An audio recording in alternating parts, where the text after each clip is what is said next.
जय हिंद दोस्तों। तो चलिए आज बहुत ही ज़्यादा इम्पोर्टेंट टॉपिक है सीटेट और यूपी टेट वगैरह में ये पूछा जाता है असेसमेंट और इवैल्यूएशन यानी कि आकलन और मूल्यांकन के बारे में हम देखेंगे। आकलन और मूल्यांकन में क्या डिफरेंस है, आकलन कब होता है और मूल्यांकन कब होता है। ये बहुत ही ज़्यादा इम्पोर्टेंट टॉपिक्स है, इसमें से कई सारे क्वेश्चन आते हैं पेडागोजी में हो, ठीक है।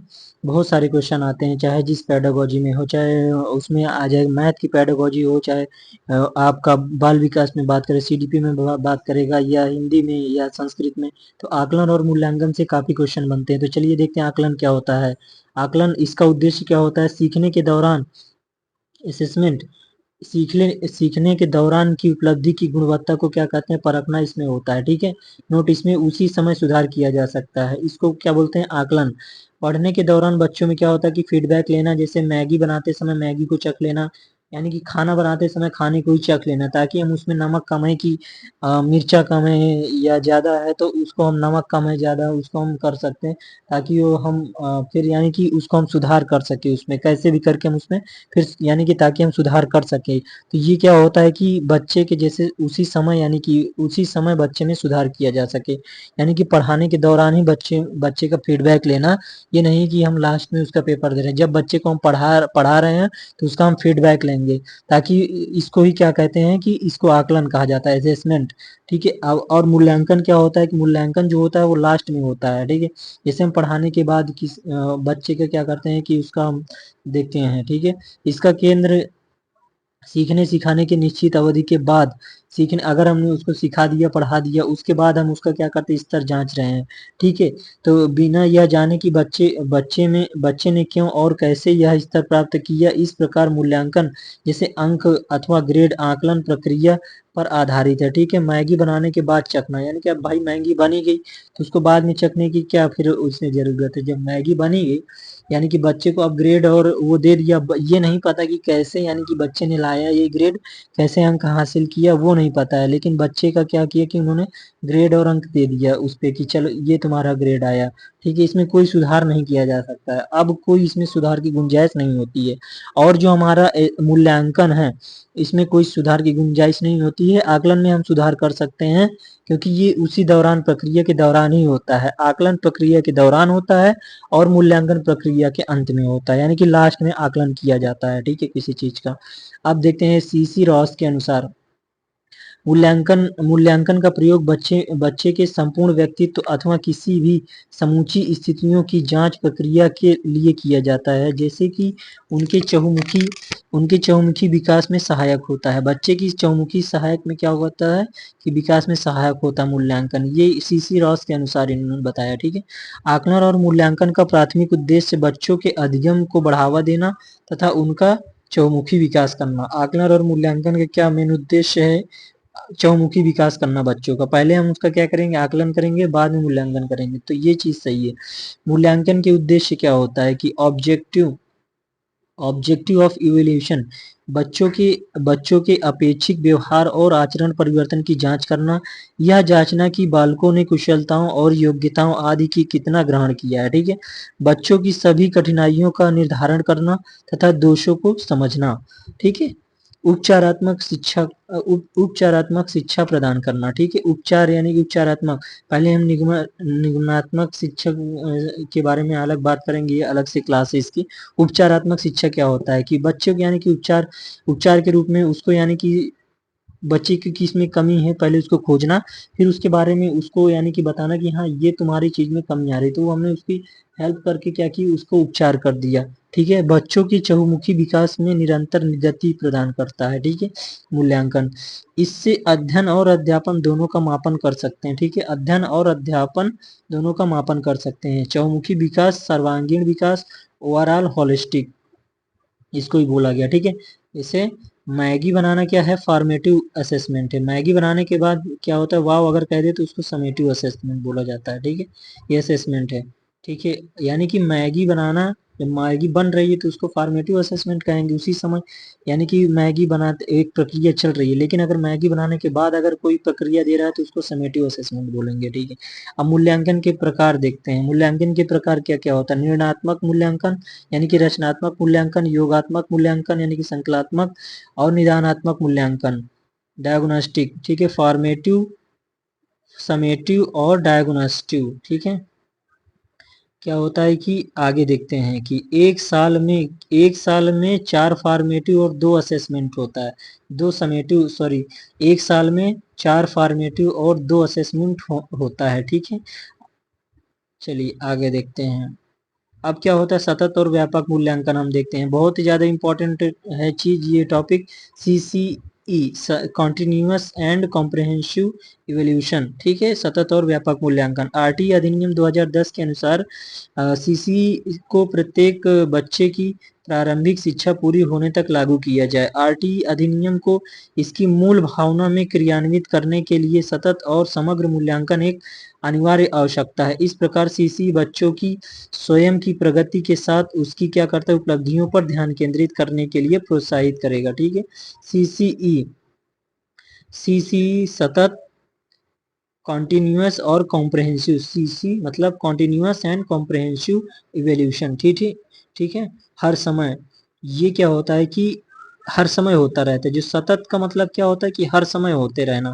It considered both formative and summative. ठीक है, फॉर्मेटिव और समेटिव दोनों असेसमेंट ये कंसीडर करता है इवोल्यूशन। ठीक है, और जो यानी कॉम्प्रहेंसिव होता है, कॉम्प्रहेंसिव का मतलब क्या होता है व्यापक लेवल पर, यानी कि ब्रॉड लेवल पर होता है। जो कॉम्प्रहेंसिव होता है, जो व्यापक मूल्यांकन होता है, वो ब्रॉड लेवल पर होता है, व्यापक रूप में होता है। और सतत क्या होता है कि हर समय चलता रहता है, उसको सतत बोलते हैं, कंटिन्यूअस। ठीक है, सीसीई में सतत का अर्थ है कि बच्चे के सीखने में कहाँ कहाँ कमी रह गई है, जिसके आधार पर सीखने में क्या किया जा सके, सुधार सुधार के लिए शिक्षक उचित समय पर आवश्यक कदम उठा सकता है। ठीक है, आगे देखते हैं सर्वांगीण विकास यानी कि चौमुखी, यानी कि ओवरऑल और हॉलिस्टिक डेवलपमेंट क्या होता है। विविध ज्ञानार्थक उपक्रम, चित्र आधारित संकल्पनाएं उसको दिखाना है, स्वयं अध्ययन की प्रेरणा देना उसको, आदर्श प्रश्न पत्र और व्याकरण सुदृढ़ीकरण, ये सारी चीजें किसमें है, सर्वांगीण विकास में सहायक हैं। ठीक है, वस्तुनिष्ठ प्रकार, सत्य या गलत जो होता है, सत्य या असत्य कथन जो होता है, रॉन्ग और रॉन्ग, ये वस्तुनिष्ठ प्रकार का प्रश्न है। ठीक ठीक है, नॉन कम्प्रहेंसिव मीन्स क्या होता है, non comprehensive means the scheme attempts to cover both the holistic holistic and the co holistic co holistic of the students growth and development. ठीक है, इस होलिस्टिक क्या होता है, होलिस्टिक एकेडमिक, इस होलिस्टिक एकेडमिक सब्जेक्टिव और स्पेसिफिक एरियाज, यानी कि जैसे English, Hindi, math, EVS, CTC, ये क्या होता है कि होलिस्टिक डेवलपमेंट उसका। सह शैक्षिक, सह शैक्षिक क्या होता है कि को होलिस्टिक, को होलिस्टिक मतलब कि क्या क्या आता है, लाइफ स्किल हो गया, जैसे एटीट्यूड्स हो गया, वैल्यूज हो गया, अदर को करिकुलम एक्टिविटीज जो होती है, आर्ट एंड म्यूजिक, डांस हो गया, तो ये किस में आता है, को होलिस्टिक में। होलिस्टिक में क्या होता है कि यानी कि जो शैक्षणिक है, शैक्षिक शैक्षिक में क्या आता है कि एकेडमिक जैसे सब्जेक्ट कोई है तो इसका यानी कि स्पेसिफिक उसका एरिया का सब्जेक्ट, जैसे हिंदी हो गई, मैथ हो गई, ईवीएस हो गई, लेकिन जो उसके साथ साथ वो कार्य कर रहा है वो उसको बोलेंगे सह शैक्षिक, यानी कि को होलिस्टिक डेवलपमेंट उसका होता है। क्या क्या जैसे वो कोई अगर डांस सीखता है, पढ़ने के साथ साथ डांस सीख रहा है, म्यूजिक सीख रहा है, तो वो उसका को होलिस्टिक डेवलपमेंट है। ठीक है, आगे देखते हैं। आगे मूल्यांकन के गुण क्या है कि पहला नंबर पे मूल्यांकन की वैधता, यानी कि उपकरण जिससे जो हम मापना चाह रहे हैं, जिससे जो हम मापना चाहते हैं वह उसे सही तरीके से माप रहा है या नहीं, यह वैध परीक्षण सदैव विश्वसनीय होता है। ठीक है, वैध परीक्षण सदैव विश्वसनीय होता है। दूसरा नंबर क्या होती है, रेडिबिलिटी, यानी रिलायबिलिटी, विश्वसनीयता, वस्तुनिष्ठा यानी कि ऑब्जेक्टिविटी, और व्यापकता, कॉम्प्रहेंसिवनेस, उपयोगिता, यूजफुलनेस, डिफरेंशिएशन, विभेदीकरण। ठीक है, मूल्यांकन की विधियां क्या होती है कि मूल्यांकन की विधियां पहले देखते हैं कि मनोवैज्ञानिक परीक्षण फर्स्ट नंबर पे, साइकोलॉजिकल टेस्ट, यह व्यक्ति के मानसिक तथा व्यवहारात्मक विशेषताओं का वस्तुनिष्ठ तथा मानकीकृत मापन होता है। ठीक है, जैसे गुरु चेला। ठीक है, 90s में क्या हुआ था कि इवोल्यूशन हुआ ट्रिक योर एक्सरसाइज। ठीक है, जैसे क्या होता है कि मनोवैज्ञानिक परीक्षण करना, मनोवैज्ञानिक परीक्षण साइकोलॉजिकल टेस्ट होता है। ठीक है, यह व्यक्ति के क्या करता है, मानसिक व्यवहारात्मक विशेषताओं क्या करता है तथा वस्तुनिष्ठ मानकीकृत मापन होता है। ठीक है, एक यानी कि उसका मानसिक मानसिक यानी कि उसका मापन होता है, उसकी मानसिक क्षमता का, व्यवहार का उसका मापन होता है। जैसे क्या होता है कि 500 वगैरह दे दिया जाता था, पहले एक पजल होता तो उसको जोड़ने के लिए दे दिया जाता, तो इसका एक मनोवैज्ञानिक परीक्षण एक तरीके से तार्किक भी बोला जा सकता है उसको, ठीक है, यानी कि उसके मन को जांचना ये क्या सोच सकता है, ठीक है, वो मनोवैज्ञानिक परीक्षण हो गया, ठीक है, उसका करना। साक्षरात्मक यानी कि इंटरव्यू, साक्षरात्मक की विधि में परीक्षण करता आदमी से बातचीत करके सूचना एकत्र करता है, ठीक है, इसमें क्या होता है कि सामने जैसे बिठा करके, ये सामने उसके सामने रह करके यानी कि उसका साक्षात्कार करता है, इंटरव्यू लेता है, ठीक है, उसको यानी कि साथ सम्मुख रूप से बातचीत करके अगर वो क्या कर रहा है, सूचना अगर एकत्र एकत्र करता है। एक विक्रेता घर घर जाकर के किसी विशिष्ट उत्पाद उत्पाद की उपयोगिता से संबंध में सर्वेक्षण करता है, इसको साक्षात्कार यानी कि मूल्यांकन बोला गया। व्यक्ति अध्ययन क्या होता है, केस स्टडी जिसको बोलते हैं। इस विधि में किसी आदमी के मनोवैज्ञानिक गुणों तथा मनोसामाजिक और भौतिक पर्यावरण के संदर्भ में उसके मनोवैज्ञानिक इतिहास आदि का गहनता से क्या करता है, अध्ययन किया जाता है, ठीक है, किया जाता है, ठीक है। आगे देखते हैं कि फोर्थ नंबर पे प्रेक्षण यानी प्रक्षेप प्रक्षेप क्या होता है, ऑब्जर्वेशन होंगे, सोचिए ऑब्जर्वेशन यानी कि इसमें व्यक्ति की स्वाभाविक दशा में घटित होने वाली तात्क्षणिक व्यवहार परक घटनाओं का व्यवस्थित, संगठित तथा वस्तुनिष्ठ ढंग से क्या होता है, अभिलेख तैयार किया जाता है। ये ऑब्जर्वेशन होता है यानी कि उसमें क्या होता है, उसके व्यवहार में जो घटित हो रहा है कोई चीजें, व्यवस्थित संगठित कोई चीजें है उसके, यानी कि व्यवहार में जो भी चीजें घटित हो रही है उसको ऑब्जर्व करना, वो ऑब्जर्वेशन कहलाता है, ठीक है। सेल्फ रिपोर्ट क्या होता है कि आत्म प्रतिवेदन जिसको बोला जाता है, ठीक है, ये क्या होता है, इस विधि में व्यक्ति स्वयं अपने विश्वासों, मतों आदि के बारे में तथ्यात्मक सूचनाएं प्रदान करता है, यानी कि खुद ही बताता है इसमें, तो ये उसका मूल्यांकन कौन सा हुआ, स्वयं परक आत्म प्रतिवेदन। संचित अभिलेख पत्र क्या होता है, संचित अभिलेख पत्र यानी कि छात्रों के व्यक्तित्व के विभिन्न पक्षों में आए व्यवहार परिवर्तन एवं उपलब्धियों को एक ही प्रपत्र में लिखकर सुरक्षित रखना क्या होता है, ये संचित अभिलेख कहलाता है, ठीक है। जैसे बच्चों का शारीरिक, मानसिक, सामाजिक, नैतिक, मनोवैज्ञानिक अभिलेख तैयार करना, दूसरे शब्दों में बच्चे का सर्वांगीण अभिलेख है, ठीक है। घटना वृत्त क्या होता है, एनेक्डोटल रिकॉर्ड क्या होता है, एनेक्डोटल रिकॉर्ड घटना वृत्त जिसको बोलते हैं, स्कूल में घटित होने वाली दैनिक घटनाओं का विवरण भी बच्चों के व्यवहार परिवर्तन का मूल्यांकन करने में क्या होता है कि सहायता होता है, ठीक है। उन घटनाओं में से किसी छात्र की क्या उपलब्धि हुई, इस बात का विवरण बच्चों की भाषागत या उपलब्धियों के मापने में सहायता करता है, ठीक है। घटना वृत्त यानी कि जो भी घटनाएं घटित होती हैं तो उसका एक रिकॉर्ड रखा जाता है, ठीक है, तो वो भी ये दर्शाता है कि बच्चे में क्या इवोल्यूशन हुआ है, ठीक है। किसी स्पर्धा, प्रतिस्पर्धा या घटनाओं में अभिलेख तैयार करना जैसे हो गया, क्या सभी बच्चे संयुक्त वाक्य मिश्रित, ठीक है, बना बना सकते हैं कि नहीं बना सकते, कोई संयुक्त वाक्य, मिश्रित वाक्य बना सकते, इसका अभिलेख तैयार करना, ठीक है।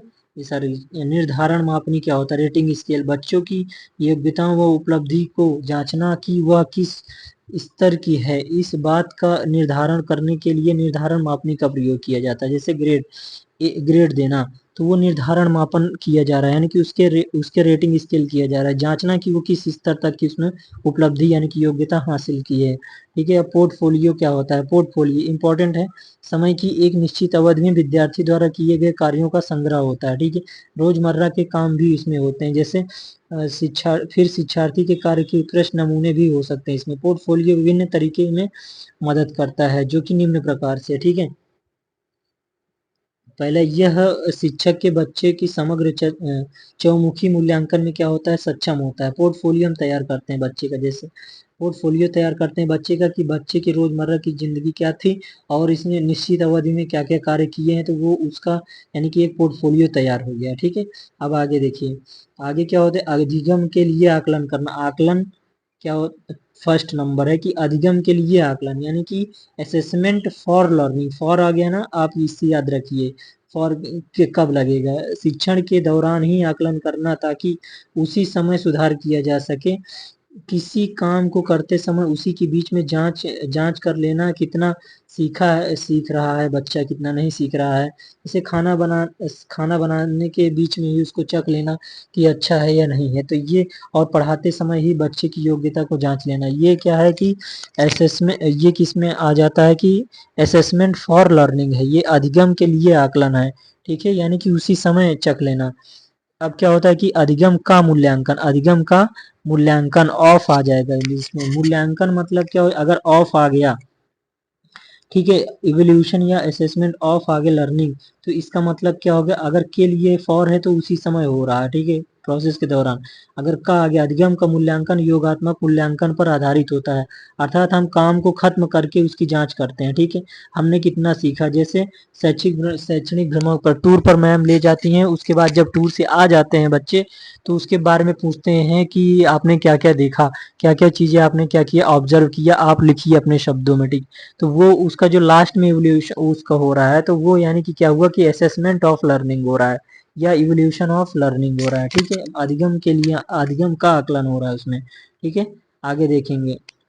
ये एग्जाम्पल है, जैसे बच्चों को किसी भ्रमण पर लेकर जाता है और बाद में स्कूल से वापस आने पर प्रश्न करता है, तो वह जांच कर रहा है कि बच्चों में वहाँ क्या क्या सीखा, परंतु इसके काम के बीच में ना होकर अंत में मूल्यांकन करते हैं। अब उसमें सुधार नहीं किया जा सकता, उसमें हम नहीं बता सकते हैं कि चलो ये देखो, लेकिन उसमें क्या था, असेसमेंट के लिए आकलन वाले में, असेसमेंट फॉर लर्निंग वाले में था कि हम बच्चे को पिकनिक में ही वहाँ सब दिखा रहे हैं सारी चीजें, कि ये देखो ये हाथी है, ये नदी है, ये पेड़ है, ये झरने हैं, ये सारी चीजें। लेकिन अगर हम वहाँ टूर से आने के बाद, पिकनिक से आने के बाद हम स्कूल में हम उससे बच्चे से पूछें कि आपने क्या देखा, आपने क्या ऑब्जर्व किया, तो वो क्या है कि असेसमेंट ऑफ लर्निंग है, या ठीक है, ऑफ उसमें लग जाएगा। ठीक है, अब देखिए आगे। सतत और व्यापक मूल्यांकन क्या होता है कि विद्यार्थी केंद्रित होता है। जो सतत और व्यापक मूल्यांकन होता है विद्यार्थी केंद्रित होता है। अब सीखने के लिए आकलन निम्नलिखित का ध्यान रखा जाता है कि किसके सिवा नहीं ध्यान, वो आगे देखेंगे। ठीक है, हम क्या होता है तीसरा नंबर क्या है, असेसमेंट एज लर्निंग, यानी कि ग्रुप में सीखना, पीयर ग्रुप लर्निंग ये होता है। इसमें बच्चा यह जानता है कि दूसरे से कितना ज्यादा और कितना कम सीखा सीखा है। बच्चे नियमित रूप से अपना और सहपाठियों का आकलन निर्धारित करते हैं। ठीक है, इसमें क्या होता है कि ग्रुप में बच्चे को बिठाल दिया जाता है और उसमें आकलन किया जाता है। अब उससे दूसरे बच्चे से क्या किया जाता है, कंपेयर किया जाता है कि बच्चा दूसरे से कितना कम सीखा है या अधिक सीखा है। तो ये क्या हुआ कि असेसमेंट एज लर्निंग, यानी कि ग्रुप में सीखना, ये क्या हुआ कि असेसमेंट एज लर्निंग, एज आ जाएगा, ग्रुप मतलब एज इसमें लगा दीजिएगा। ठीक है, परिवार क्या होता है, समाज, परिवार जो होता है समाजीकरण की प्रथम एजेंसी होती, और जो विद्यालय होता है वो समाजीकरण की द्वितीय एजेंसी होती है। ये पूछता है क्वेश्चन कि समाजीकरण की प्रथम एजेंसी क्या होती है, यानी कि समाजीकरण प्राथमिक रूप से कहाँ होता है, परिवार में होता है, उसके घर परिवार में होता है। ठीक है, दूसरा कहाँ होता है कि विद्यालय में होता है उसका समाजीकरण बच्चे का। ठीक है, तो हमने जाना असेसमेंट और इवोल्यूशन के बारे में। बहुत ही ज्यादा इंपॉर्टेंट टॉपिक है ये, आकलन और मूल्यांकन। ठीक है, तो थैंक यू सो मच।